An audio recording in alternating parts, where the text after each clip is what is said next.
The test we're going to do is Tinel's sign or test. It is for ulnar nerve contusion. So you have the patient sitting straight, and you take their arm and you have them relax.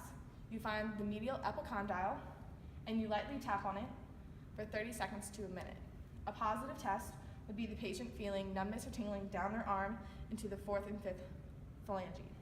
Next, we're going to do elbow flexion test, which is for ulnar nerve contusion. So you have the patient sitting up straight, and they actively flex their elbows, and they stay in this position for 30 seconds to a minute.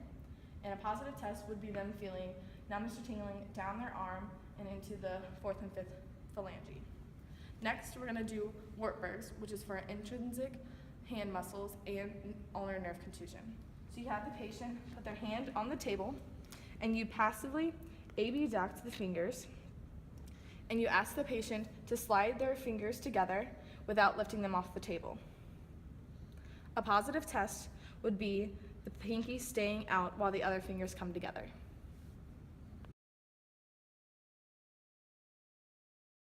And go. The valgus test is used at the elbow to test the UCL of the elbow. So you have the patient standing straight, you take their elbow and have them relax. You can do it at different angles, and you add pressure from the lateral side, opening up the joint medially. And you want to test this at different angles, adding more stability with your grip. And a positive would be pain on the medial side. Varus is testing the RCL of the elbow. So you have the patient standing, and with their arm, you can test with their arm straight, and you add pressure on the medial side, opening up the joint laterally. And you can do this at different angles. And a positive would be pain on the lateral side.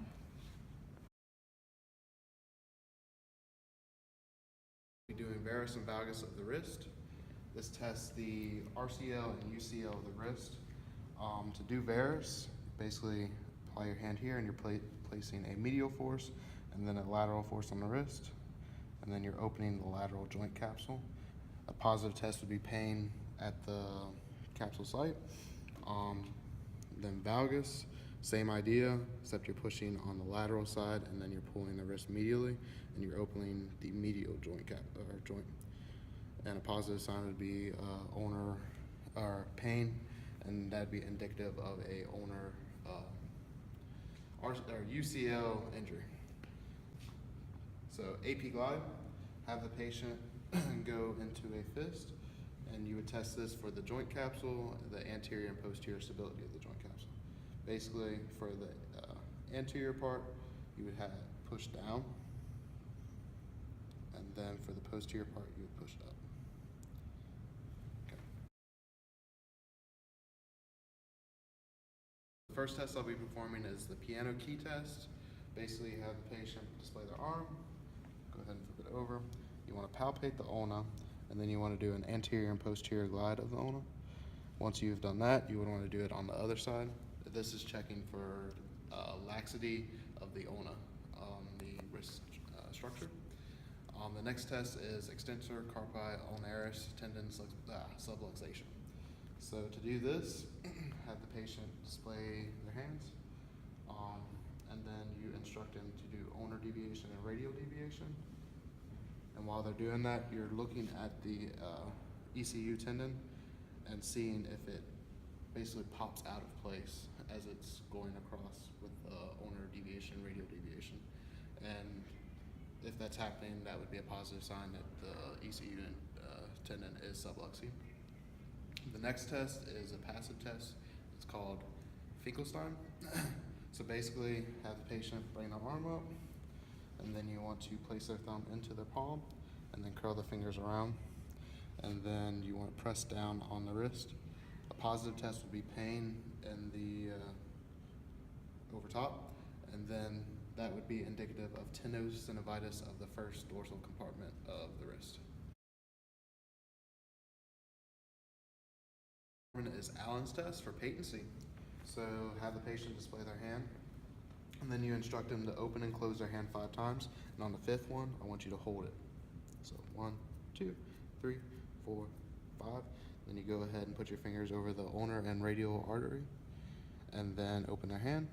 And then next you want to open up the radial artery, and then watch the red blood flow get back into the hand, and then instruct them to do it again. And on the fifth one, close it.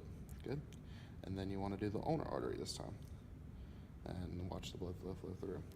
And a positive would be the hand stays white and there's no blood flow, and that would be a sign of an occlusion of that artery. And then the next test we'll be performing is phalanx. This is for carpal tunnel syndrome. So basically, you instruct the patient to actively place their hands in this motion. Good. And then you want to hold it there for 30 seconds.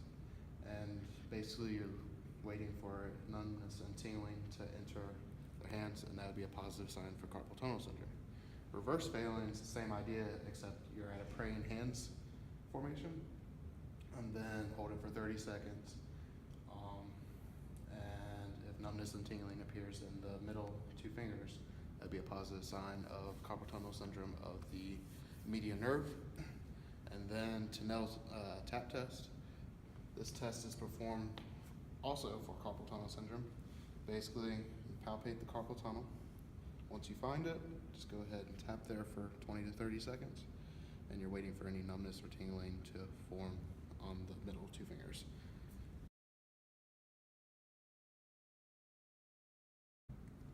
So the first test that I'm going to perform is the Jepson-Taylor test for hand function. So the first one that we're going to have him do is writing, which I'll have him write his name down on a piece of paper. Good. And then next, I'm going to have him flip these pieces of paper over.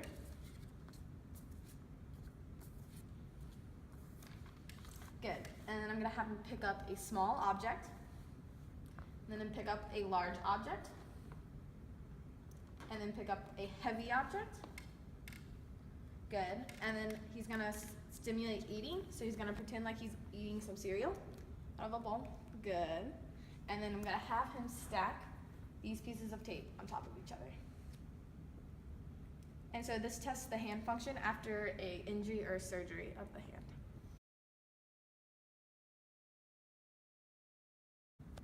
So the first test I'm going to do is varus and valgus of the fingers. So I would do this at the DIP and PIP joints. So I will move this finger for valgus. I will press on the lateral side of the PIP joint and open up the medial side. And do the same for the DIP. And then for varus, press on the medial side, out. You can do this on every single finger. For the first finger or the thumb, you can test the valgus, so testing the UCL for any pain or laxity. So have them like this, and you're pressing on the lateral side of the thumb, going on the inside, and you look for any pain or laxity on that side. So next is a 2-point discrimination. So for this, it is to test for a neurological or sensory pathology. And you have the patient close their eyes, and they have to determine whether it's 1 point or 2 points on the finger. So 1, 2.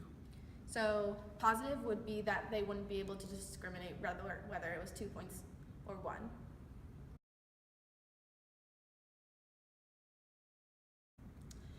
So the first test I'm going to do is a sweater finger test.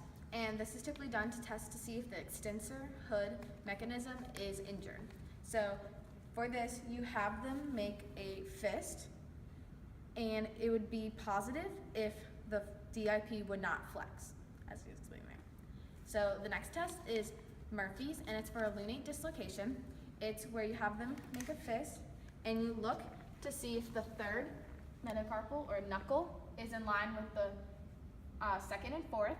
And if it is in line, it's negative. But if it's not aligned with them, it'd be a positive for a lunate dislocation. So the next test is Froment's sign. So that tests for thumb function. So you have them take their pointer finger and their thumb, you put a card in between, have them hold it, and then you try to pull it out of their fingers. And so you're looking to see if the fingers flatten out like that. And if they do, that is a positive, and it's damaged thumb function.